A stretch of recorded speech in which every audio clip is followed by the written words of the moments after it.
¿Reconoces estos lugares? También son México. Todo esto es México. Hasta el momento en el curso hemos echado un vistazo a nuestro país. Conocimos su ubicación geográfica y algunos aspectos de su riqueza natural y cultural. Ha resultado un recorrido muy interesante, pero aún falta mucho por ver y aprender, como las actividades económicas y culturales de la población.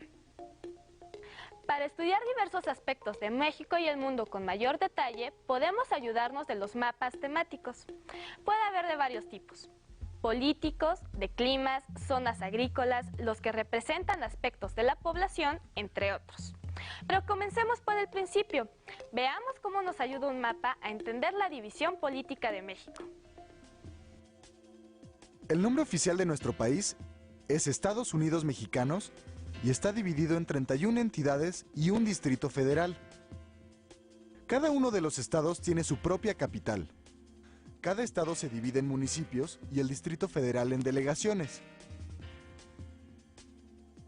El gobierno del país está dividido en 3 poderes. El Poder Ejecutivo, cuyo cargo lo ocupa el Presidente de la República. El Poder Legislativo, representado por las cámaras de diputados y senadores. Y el Poder Judicial, representado por la Suprema Corte de Justicia de la Nación.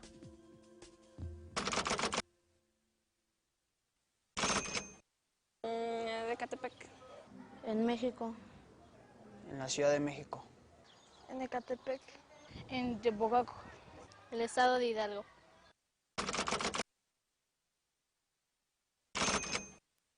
El Distrito Federal. DF. Pachuca. Pachuca. Toluca. Toluca. La diversidad geográfica de nuestro país influye directamente en las actividades económicas de los mexicanos. La ganadería, la agricultura, la industria y el turismo son algunas de las actividades que se realizan en el país. Veamos cómo funcionan. La agricultura y la ganadería, la industria y los servicios son las principales actividades económicas de México y el mundo. Nuestro país cuenta con una gran variedad de productos agrícolas que van desde los productos básicos como el maíz y el frijol, hasta las hortalizas como la lechuga, el tomate y el chile, y frutos como el mango, la guayaba, el durazno, la uva y muchas más. En el sector ganadero se crían reses, cerdos, cabras, borregos, pollos, pavos, una alta producción de huevo de gallina y miel de abeja. La pesca es otra actividad importante para el país. En ella se involucran los estados de la República que cuentan con litorales en el Pacífico, en el Golfo de México y en el Mar Caribe. Más de 40 especies distintas de peces son explotadas. La industria en México se divide en varios sectores: manufacturero, minero, de la construcción, de gas y electricidad. Dentro de la minería se encuentra la extracción de plata, oro, cobre y zinc. Una de las actividades más importantes del país es la extracción del petróleo. Por último, se encuentran los servicios como la hotelería, la gastronomía y el comercio. Otra de las principales características de nuestro país es su diversidad cultural. Esta mezcla de creencias, tradiciones y costumbres hacen de este país un mosaico cultural único en el mundo.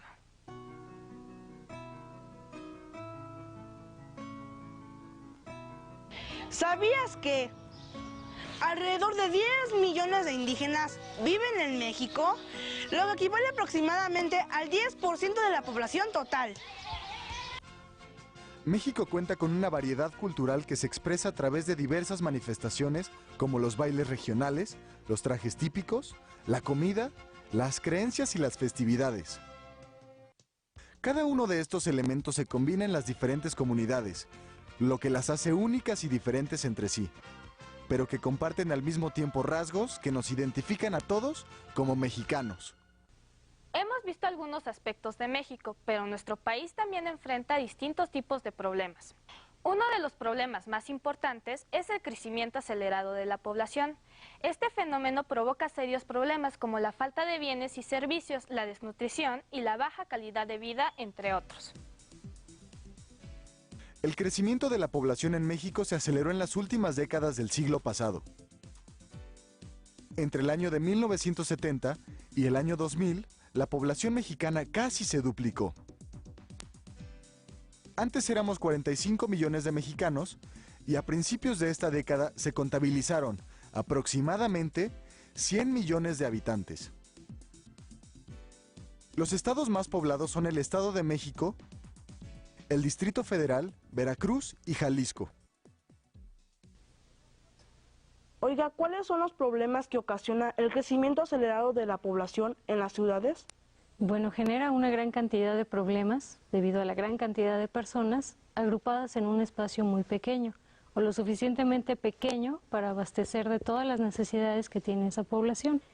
Otro de los problemas es la contaminación de todo tipo, la contaminación atmosférica, la contaminación del agua, la contaminación del suelo. Otro de los problemas que tenemos es la desigualdad social. En las zonas urbanas es donde se marca más y en las zonas rurales tenemos un nivel económico un poco más semejante entre las poblaciones. ¿Cómo afecta a nuestros recursos naturales este crecimiento? En dos aspectos fundamentales, que sería la sobreexplotación de los recursos, básicamente del agua otra vez, del suelo, de toda la producción de alimentos y del aire. Oye, ¿y qué se está haciendo para controlar el crecimiento de la población aquí en México? Bueno, desde la década de 1970, en la época en la que yo nací, en la que tú todavía no estabas ni en proyecto, se generaron políticas demográficas para controlar la natalidad, es decir, que las madres tuvieran o las mujeres tuvieran menos cantidad de hijos. Uno de los programas que se impulsó fue el de planificación familiar. Este consiste básicamente en informarle a las parejas que se van formando la cantidad de hijos que les convendría tener de acuerdo a sus posibilidades económicas y de tiempo. Es decir, que no tengan más hijos de los que pueden mantener y a los que puedan atender. Otra de las políticas que se ha impulsado mucho es el uso del condón. El condón a nivel sobre todo de jóvenes y adolescentes. La población mexicana está en constante cambio y movimiento. Una herramienta muy útil para conocer los cambios de la población es la pirámide poblacional. ¿Podría explicarnos qué es una pirámide poblacional? Una pirámide poblacional es una manera elegante de llamarle una gráfica en la cual representamos grupos de edad de cada 5 años por hombres y mujeres. Nos sirve básicamente para expresar la estructura demográfica o la estructura de la población. ¿Cómo se construye una pirámide poblacional? Se construye con base en la información de los censos, es decir, vamos viendo cuántas personas hay de 0 a 5 años, luego de 6 a 10, de 11 a 15 y así sucesivamente. ¿Y cuántos de estos son hombres y mujeres? Se van colocando sucesivamente una sobre otra. Del lado izquierdo vamos a tener la columna de los hombres y del lado derecho el de las mujeres. ¿Cómo está distribuida la población de México por edades? Bueno, en nuestro país tenemos un predominio de jóvenes y adolescentes y niños también. De los 0 a los 15 años tenemos más o menos el 35% de la población mexicana se ubica entre este rango de edades. El resto de la población se considera adulta o anciana. ¿Cómo será la población mexicana dentro de 50 años? Pues podríamos decir que más anciana. No solo por el hecho de que obviamente van a pasar 50 años, sino por el hecho de que todo este grupo o porcentaje de población entre 0 y 15 años, que ahora es de 35%, pasará a formar parte de este grupo entre los 50 y los 65 años de edad. Es decir, tendremos el mayor porcentaje de nuestra población entre adultos mayores y ancianos, podríamos decir. ¿Qué consecuencias habrá al cambiar la edad promedio de los mexicanos? Pues tendremos unos retos muy fuertes para nuestro país, ya que ese gran contingente que estará ubicado entre los 50 y los 65 años de edad estarán por jubilarse o ya jubilados, es decir, ya no formarán parte del mercado laboral. Como lo marcan las estadísticas, en poco tiempo vamos a dejar de ser un país de jóvenes para ser un país de gente mayor. Las necesidades que tendremos los mexicanos serán muy diferentes dentro de 50 años en comparación con las de hoy. Hemos conocido algunos aspectos de nuestro país. Los mapas y las estadísticas nos resultaron muy útiles para descubrir la variedad cultural, poblacional y económica de México. Te invito a que realices una monografía del lugar en donde vives. Usa los elementos que vimos.